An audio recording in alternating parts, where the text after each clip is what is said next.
Hello student, मैं कन्हैया जी पांडे आपका KJ knowledge hub के यूट्यूब चैनल में स्वागत करता हूं। तो आइए स्टूडेंट, आज हम लोग सामान्य ज्ञान के भाग 72 में कुछ नए प्रश्नों के ऊपर बारी बारी से चर्चा करते हैं और विभिन्न प्रश्नों का तथ्यात्मक विश्लेषण के द्वारा उत्तर जानने का प्रयास करते हैं। तो स्टूडेंट, आज का पहला सवाल जो है वह है, ट्यूबलाइट में कौन सी गैस भरी जाती है। स्टूडेंट, हमारा ऑप्शन है आर्गन और मीथेन, आर्गन और पारा, हीलियम और आर्गन, हीलियम और पारे का वाष्प। पारे का वाष्प, तो हमारा उत्तर होगा जो ट्यूबलाइट होती है उसमें आर्गन गैस और पारे का वाष्प जो है वाष्प, पारे का वाष्प भरा होता है। तो हमारा ऑप्शन 2 जो है वह सही है। आर्गन का संकेत AR होता है और पारे का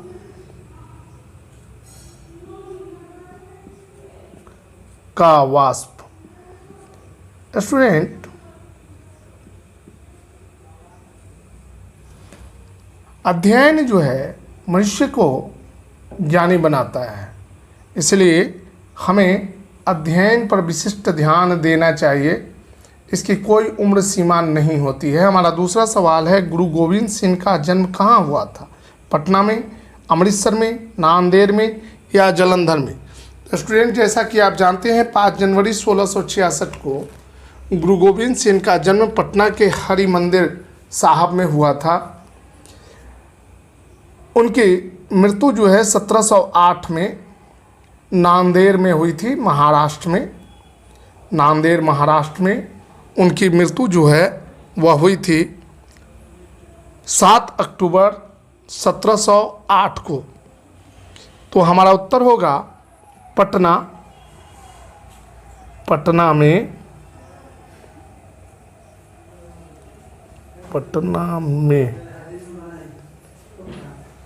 कब हुआ था? 5 जनवरी 1666 श्री हरि मंदिर साहब में। हमारा अगला सवाल है स्टूडेंट, प्रश्न संख्या 3, ककोलत जलप्रपात। ककोलत जलप्रपात कहाँ है? पश्चिम बंगाल में, कर्नाटक में, बिहार में या झारखंड में?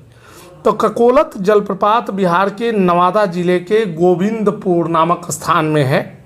इसकी ऊंचाई जो है 46 मीटर है।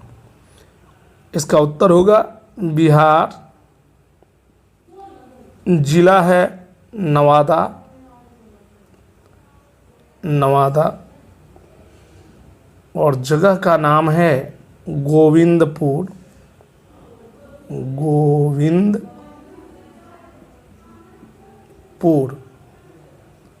ऊंचाई इसका जो है 46 मीटर है। 46 मीटर। अब स्टूडेंट, हम लोग प्रश्न संख्या 4 को देखते हैं। नागालैंड को राज्य का दर्जा कब मिला? तो स्टूडेंट, ऑप्शन है हमारा 1957 में, ऑप्शन 2 है 1961 में, ऑप्शन 3 है 1962 में, ऑप्शन 4 है 1963 में। तो नागालैंड को स्टूडेंट 1 दिसंबर 1963 1 दिसंबर 1963 को राज्य का दर्जा प्राप्त हुआ। इसकी राजधानी कोहिमा है, जबकि नागालैंड का सबसे बड़ा नगर जो है दीमापुर है। दीमापुर भी कहा जाता है। अब हमारा पांचवा प्रश्न है, कोयले के किस किस्म में कार्बन की सर्वाधिक मात्रा पाई जाती है? एंथ्रेसाइट में, बिटुमिनस में, लिग्नाइट में या पीट में? तो स्टूडेंट, जैसा कि आपको ज्ञात है कि पीट प्रकार के कोयले में कार्बन की मात्रा 60% के आसपास होती है। लिग्नाइट में यह मात्रा 70% के आसपास होती है। बिटुमिनस में 80% और एंथ्रेसाइट में 90% से अधिक कार्बन की मात्रा होती है। तो हमारा उत्तर होगा एंथ्रेसाइट। एंथ्रेसाइट यह कोयले की सबसे अच्छी किस्म होती है। भारत में सामान्यतः बिटुमिनस टाइप का कोयला पाया जाता है, जबकि तमिलनाडु में लिग्नाइट टाइप का कोयला पाया जाता है। इसे भूरा कोयला के नाम से भी हम लोग जानते हैं। इसका रंग जो है भूरा होता है। अब स्टूडेंट, हम लोग प्रश्न संख्या 6 को देखेंगे। हमारा प्रश्न संख्या 6 है। स्टूडेंट, प्रश्न संख्या 6 है, किसी निश्चित धन पर 2 वर्ष का चक्रवृद्धि ब्याज 41 रुपया तथा साधारण ब्याज 40 रुपया है, तो ब्याज की दर क्या होगा? 5%, 4%, 6% या 8%? तो स्टूडेंट, जानते हैं कि चक्रवृद्धि ब्याज 2 वर्ष का 40 रुपया है और प्रति वर्ष 20 रुपया, यानी 1 वर्ष का 20 रुपया होगा चक्रवृद्धि ब्याज। तो दर बराबर क्या होता है? दर बराबर होता है CI माइनस SI बटे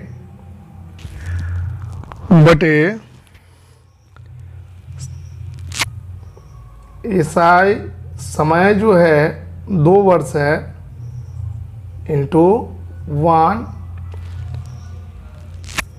और इंटू 100 इक्वल हो जाएगा 41 माइनस 41 रुपया चक्रवृद्धि ब्याज है और साधारण ब्याज है 40 रुपया गुने 100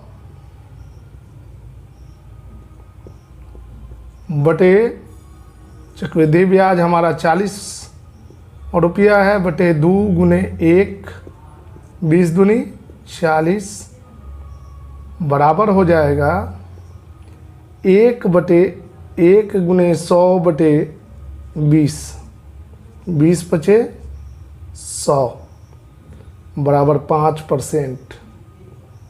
5% हमारा उत्तर होगा। अब स्टूडेंट, हम लोग प्रश्न संख्या 7 को देखते हैं। हमारा प्रश्न संख्या 7, यह संकेत किसका है? ये मुड़ा हुआ है, संकीर्ण सड़क का, संकीर्ण पुल का, तीक्ष्ण मोड़ का या रेलवे क्रॉसिंग का? तो ये जो सड़क का सिग्नल है यह संकीर्ण पुल का है। संकीर्ण पुल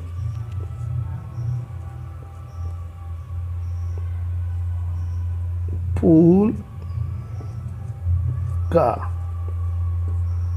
अब हमारा अगला प्रश्न है प्रश्न संख्या 8, भारत का सर्वाधिक औद्योगिकीकृत राज्य कौन है? आंध्र प्रदेश, गुजरात, महाराष्ट्र या तमिलनाडु? तो 2013-14 के आंकड़ों के अनुसार भारत का सबसे अधिक औद्योगिकीकृत राज्य जो है तमिलनाडु है, दूसरे नंबर का राज्य महाराष्ट्र है, तीसरे नंबर का राज्य गुजरात है और चौथे नंबर का राज्य आंध्र प्रदेश है। तो स्टूडेंट, सर्वाधिक औद्योगिकीकृत राज्य कौन होगा? तमिलनाडु। तमिलनाडु। आधार वर्ष इसका क्या है? 2013-14 के आंकड़ों के अनुसार।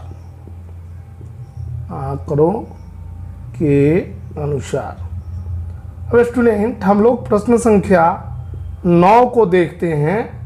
हमारा प्रश्न संख्या 9 है, रेगिस्तान का जहाज किसे कहा जाता है? बैल को, गधे को, ऊंट को या घोड़े को? तो मरुस्थल या रेगिस्तान का जहाज ऊंट को कहा जाता है। क्यों कहा जाता है? क्योंकि ऊंट का पैर जो है गद्देदार होता है, वह मरुस्थल में यानी रेगिस्तान में आसानी से चल सकता है और बिना पानी पिए बहुत दिनों तक जीवित रह सकता है। चूँकि रेगिस्तान में कटीले वन पाए जाते हैं, ये जो है कटीले झाड़ियों को खा सकता है, इसलिए रेगिस्तान का जहाज ऊंट को कहा जाता है। हमारा प्रश्न संख्या 10 है, ग्रीन पीस क्या है? एक रासायनिक यौगिक, एक लॉबी, एक राजनीतिक दल या पर्यावरण संरक्षण से जुड़ा हुआ एक अंतर्राष्ट्रीय संगठन। तो स्टूडेंट, ग्रीन पीस की स्थापना 1971 में कनाडा के वैंकूवर शहर में हुई थी। यह एक पर्यावरण से संरक्षण से जुड़ा हुआ एक अंतर्राष्ट्रीय संगठन है जो कि एक NGO है, नॉन गवर्नमेंट ऑर्गेनाइजेशन है। तो हमारा उत्तर होगा पर्यावरण संरक्षण से जुड़ा हुआ संगठन, और इसकी स्थापना हुई थी 1971 में। 1971 में कनाडा के वैंकूवर शहर में, वैंकूवर में। अब हम लोग स्टूडेंट प्रश्न संख्या 11 को देखेंगे। हमारा प्रश्न संख्या 11 है, बिहार राज्य चीनी निगम की स्थापना कब हुई थी? 1971 में, 1972 में, 1973 में या 1974 में? तो 28 दिसंबर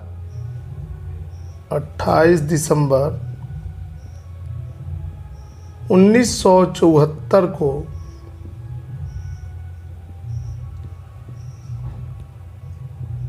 बिहार राज्य चीनी निगम की स्थापना की गई थी, यानी बिहार स्टेट शुगर कॉरपोरेशन की स्थापना 28 दिसंबर 1974 को हुई थी। हमारा प्रश्न संख्या 12 है, पॉलिस्टर रेशों का निर्माण इनमें से किससे होता है? पेट्रोलियम से, प्राकृतिक तंतुओं से, अकार्बनिक पदार्थों से या रेशम से? तो स्टूडेंट, जैसा कि आप जानते हैं पॉली जोड़ एस्टर, पॉली यानी बहुलक, एस्टर के बहुलक को पॉलिस्टर कहते हैं, और इसकी प्राप्ति जो है पेट्रोलियम से की जाती है, पेट्रोलियम।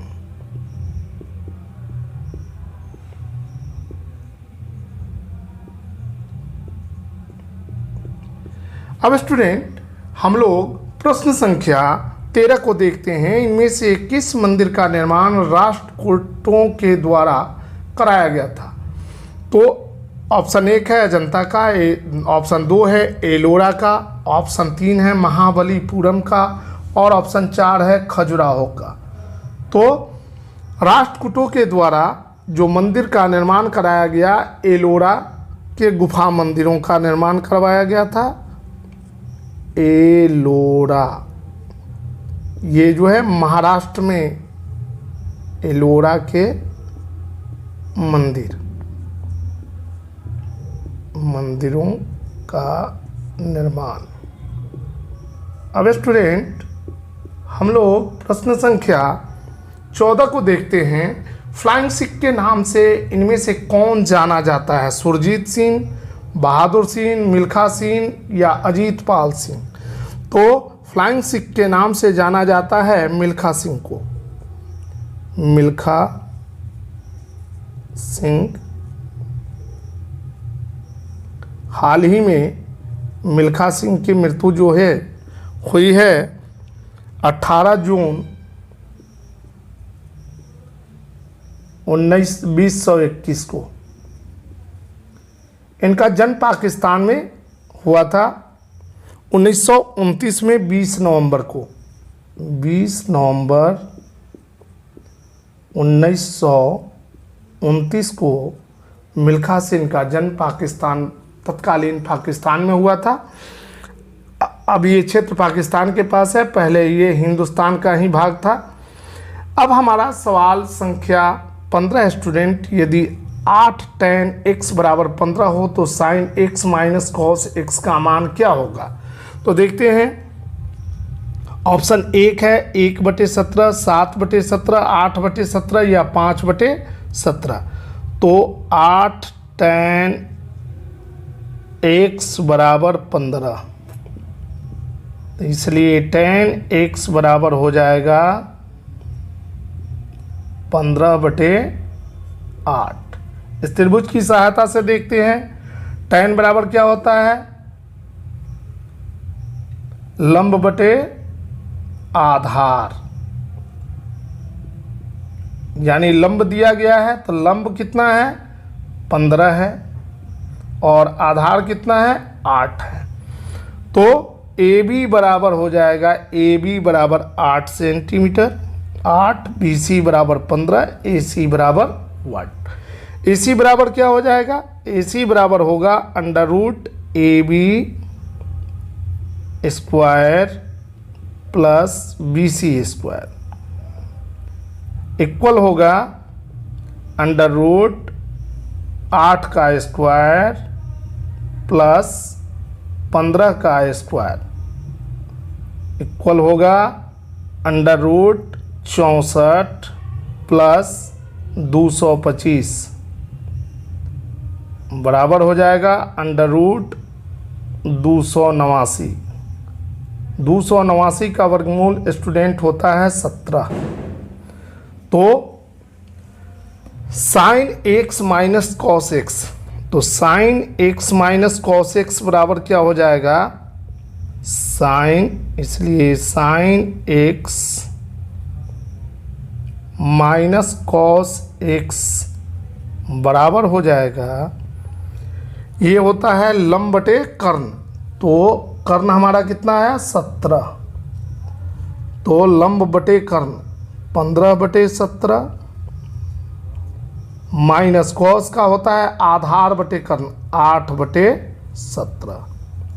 17 का एलसीएम हमारा होगा 17, तो 17 एकम 17, 15 एकम 15, 17 एकम 17, 8 एकम 8 बराबर हो जाएगा 7/17। तो हमारा उत्तर क्या होगा 7/17।